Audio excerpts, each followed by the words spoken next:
tarot land. I wanted to do this, I thought it would be good to talk about ethics as a reader. You know, your way of carrying yourself and the reputation you'll be building as a reader over time can be something that has value. And a lot of students will talk about, well, what if somebody asks about this or somebody asked about that? What do I do? What do I say? And those are good questions. So I thought I'd go over a few of those on how to handle certain issues. And one of them is medical advice. Lots of times people will get a reading because they have a situation, a condition that they need to, that they're in the middle of going through right now, and they want to know what the results are going to be. They're anxious to find out, and they'll come to you and see what you see. And this can be a little stressful for you because they're asking you how their condition is going to turn out. And you're not a doctor. So I do like to tell you, it depends on your client. A lot of this depends on the client you're talking with. If you have a client that you've known for a long time, you start to develop a friendship with that client, and you could talk to them just like you're talking to a friend. And you could say, you could get to the point where they're telling you something. You say, no, don't do that. That's what, are you crazy? Don't do that. And then you have clients you're not at that level with that might feel uncomfortable about you talking like that. So it depends on, you start to develop relationships with clients, and you become like a personal a friend of theirs. But they still come to you for advice, and it's great. So a new client, you can't say that to. You can't say, well, you're crazy. You can, but I think they might not feel comfortable coming to you again. So as far as medical advice goes, I do, if it's a client I've had for a long time, I'll tell them what I'm seeing. I see things looking good for you. I always try to keep things on a positive scale and say, well, things look good, just like I would a family member. And if I am concerned about something, they'll say, maybe, are you sure this doctor's the right one for you? You want to go for a second opinion somewhere?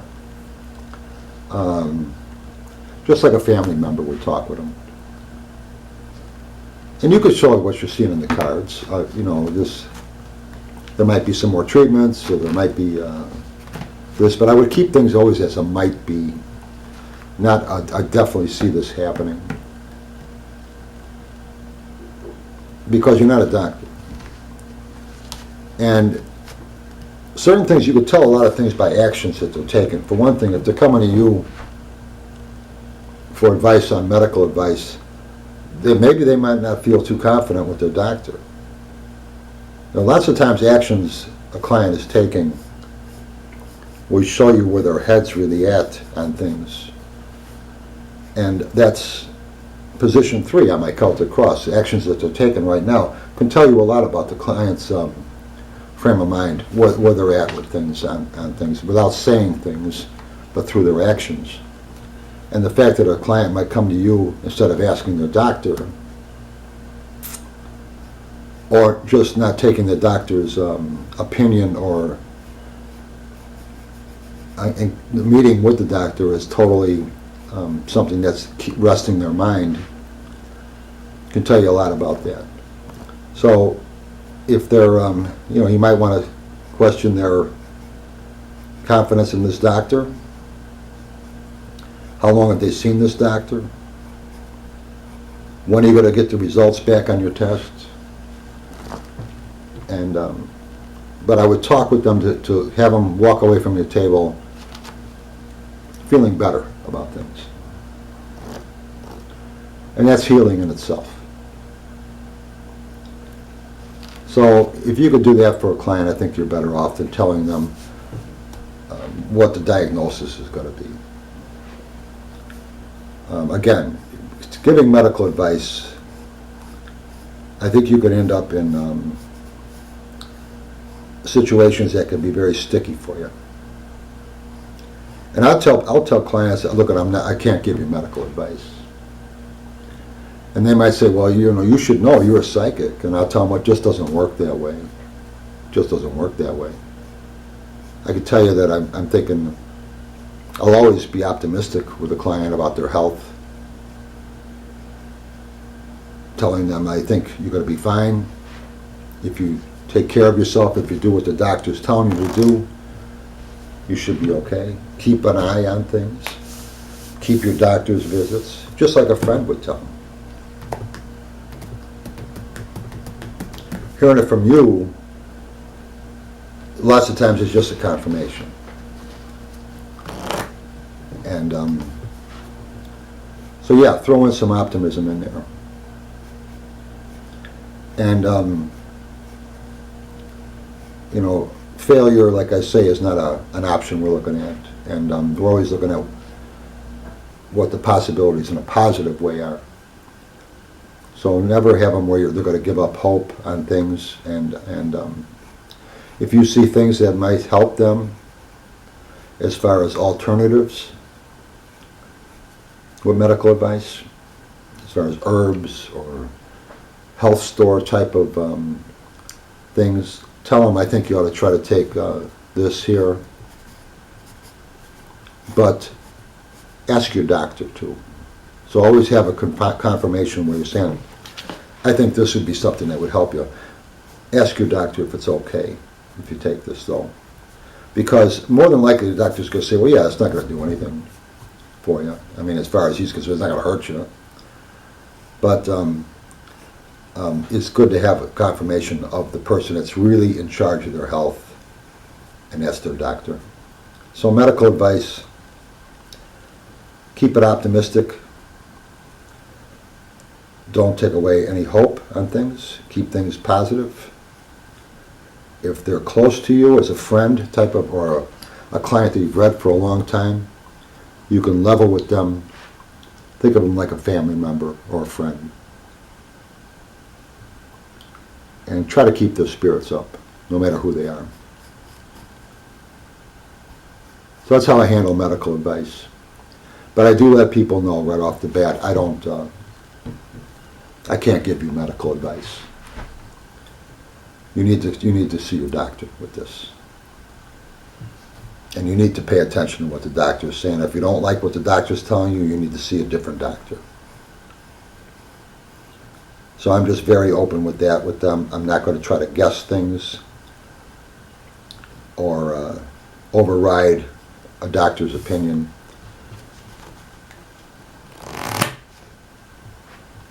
It's not a good idea. So know what your limits are. And medical advice is one of them. I'd say that we don't want to go there.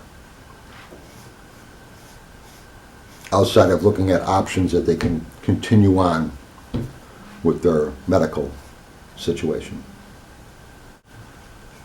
Yeah, if you see things that you think would, little extra things that you think might help their well-being, that's fine. But remember, the doctor's the main person here. So that's my opinion. Let the doctor handle that.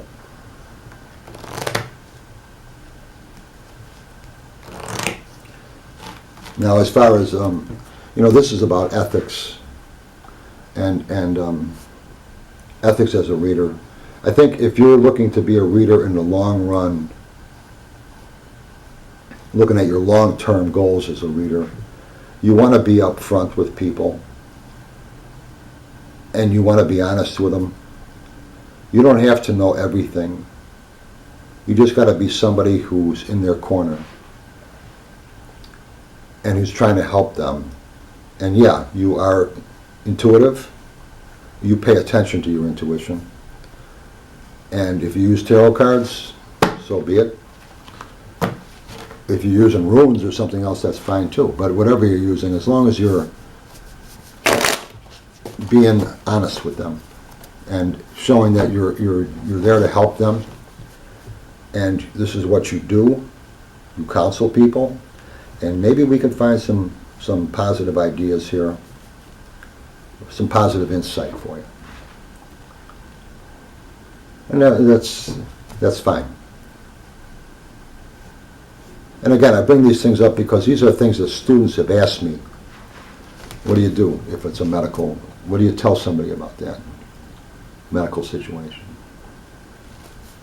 Another one is infidelity. Infidelity is, obviously this is something that happens. And you might have a client who's asking you, is my husband cheating on me? Again, actions can show you a lot of where the client's coming from. If somebody's coming to you, position 3 again, if somebody's coming to you asking you this, obviously they want to salvage the marriage or the relationship if they're not married. They're interested in keeping it. If they were interested in getting rid of it, and it was a marriage, they wouldn't be talking to you, they'd be talking to a lawyer. But if they're asking you something like that, their position is they're worried and they want to keep the marriage, they want it to be back the way it was, and they're hoping that they can do that. And they're concerned. But you're not going to, but you're not going to, I wouldn't turn over a card and say, yes, I see your husband's cheating on you. He's having an affair. I think that would be a very big mistake. I like to look at it as if both people are sitting there with me, even though he's not in the room. Visualize that he is there. Because there's two sides to every story, and then there's the truth. And he's not there to defend himself in this.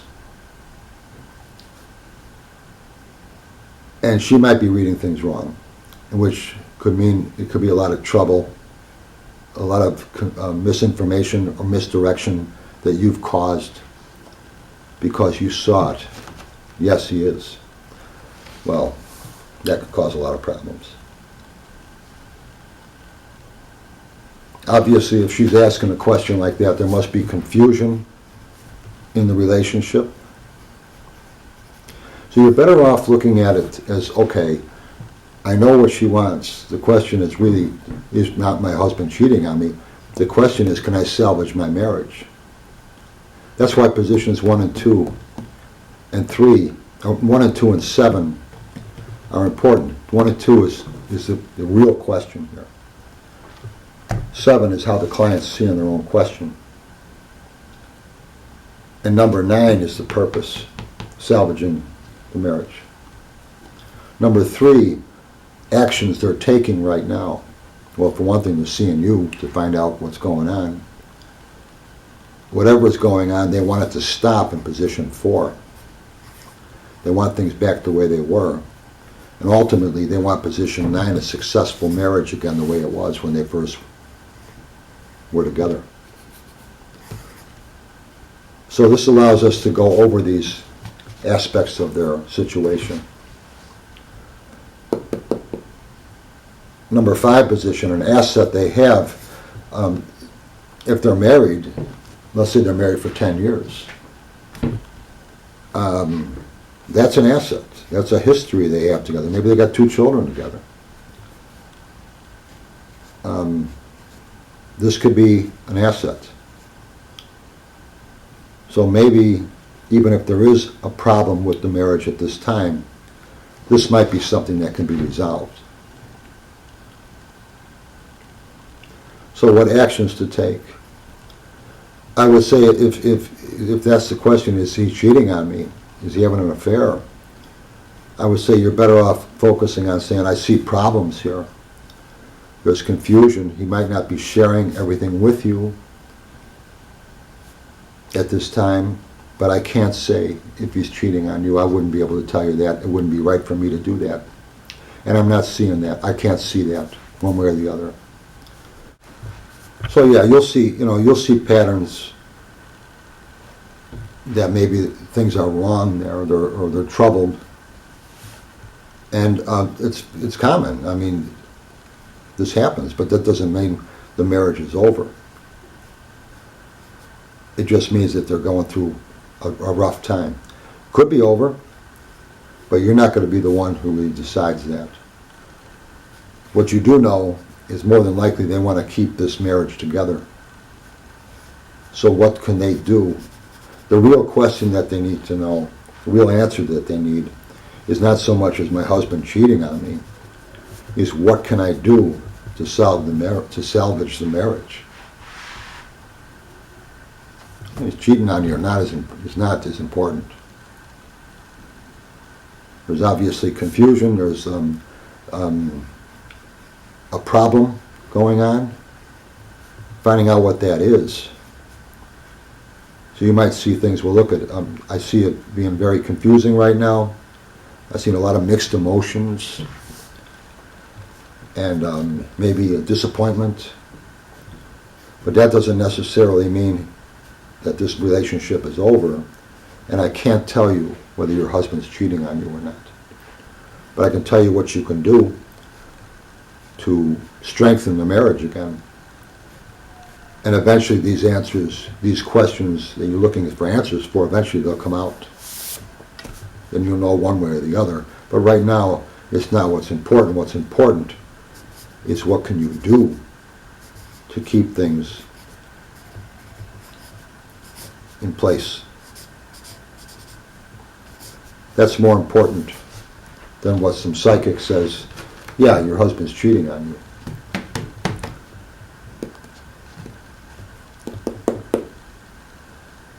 So things like that I think you're better off looking for things that you could do to help. That's where finding the real question is not, like I say, is he cheating on me? The real question is, what can I do to salvage my marriage? And if you, as a reader, you'll start to see patterns with what happens with that. Lots of times, couples will get separated because there's problems with the marriage.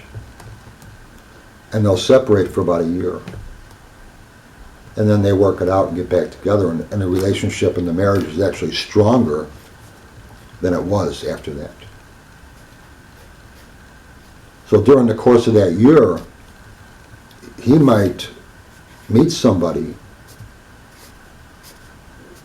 who thinks he's special, where she was thinking he's a bum, and there might be who thinks he's a good guy, and he thinks he's in love with this person. But again, there's confusion. And so what happens is after a year or so, they realize that their real value, their real love is at home. It's his wife, and they've worked it out, and things are back to normal. So this person, and the reason you know this is because you'll see this pattern over and over again. And really the person that's usually getting the reading from you is not so much the wife, it's the woman he's seeing while they're separated. Because she's waiting for him to get divorced, and she wants to know when he's going to get divorced. And he's dragging his feet on this. So she's usually seeing you, the reader. And that's usually the angle of this situation you're seeing is from the new girlfriend, not the wife. And so letting her know that you have to be patient with this. If this is going to be something that works out, it's going to take some time, because for one thing, he's got to go through with the divorce. And not only that, but then he's going to be single. And being married for 10 years or so and then being single again, he's not going to want to rush into a new situation right away. So if you're thinking about you want to have kids and you want to have kids with him, well, he's got 2 kids at home right now he's been raising. He doesn't want to start from square one again. So then she got another hurdle to go through. So her challenges haven't even started yet. And usually what she'll end up doing is coming to you after they've been going out about a year, saying he left me and he went back with his wife. At least about half the time you'll see that. So you start to see answers before you even know what the question is going to be, because you know you've seen this scenario before.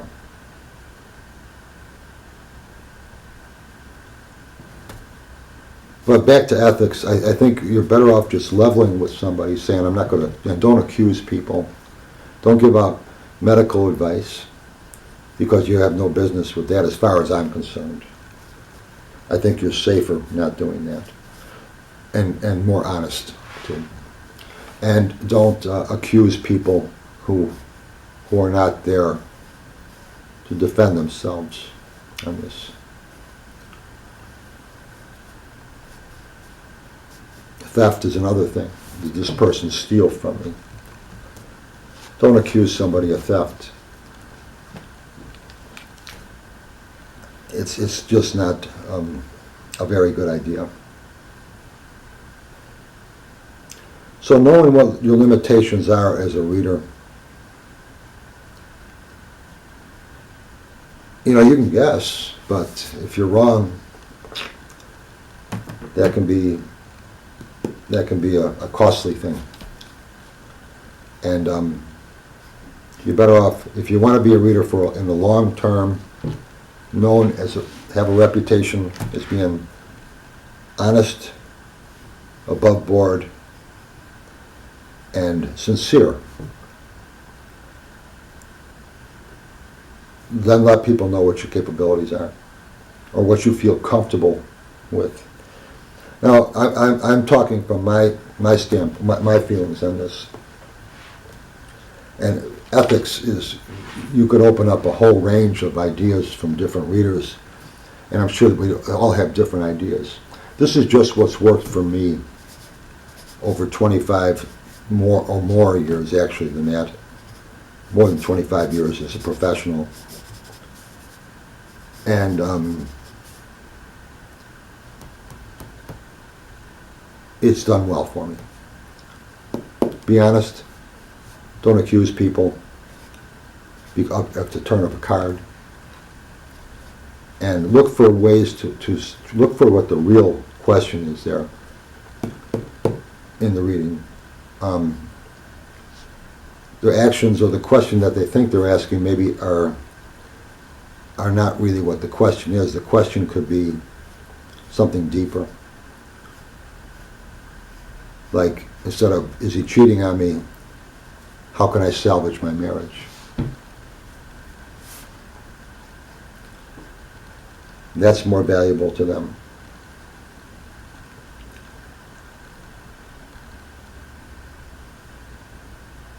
And I really think you're better off going into it with an attitude is, I don't have all the answers, but I have a lot of them. And because this is what I do. And so, let me give you some ideas, let me give you some suggestions, let me tell you what I'm seeing here as far as suggestions on what you should do and how you should handle this. No matter what the question is, no matter what the reading is. If it's something where there's no cost of anybody being, no expense to anybody, then you can get very intuitive. If it's just about this person and the directions they're taking, career change, that's a different story. I mean, somebody's working at a place for 20 years and they want to know should they quit this job and take on this new offer that they had at a place that's just opened up, but it's a lot more appealing to work there. Is this business going to stay? Is this place going to stay in business? Well, that's an important thing to look into. And you could say, well, the cards are showing me it looks pretty good. Or if you see where maybe there might be challenges, you might say, well, the first couple of years is going to be challenging for this place. If you're leery, if you're skeptical about are they going to make it, maybe you want to wait 2 years before you make that move.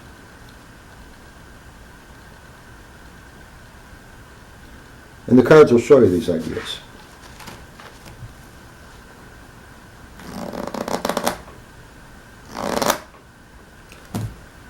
So, ethics. You could talk a lot about it, but I thought I'd bring up some common things that I thought would maybe clear up some popular gray areas with people, and I thought that might help. And these are just those are common questions that I've seen from different students over the years. So I hope you like this, and we'll talk soon. Bye.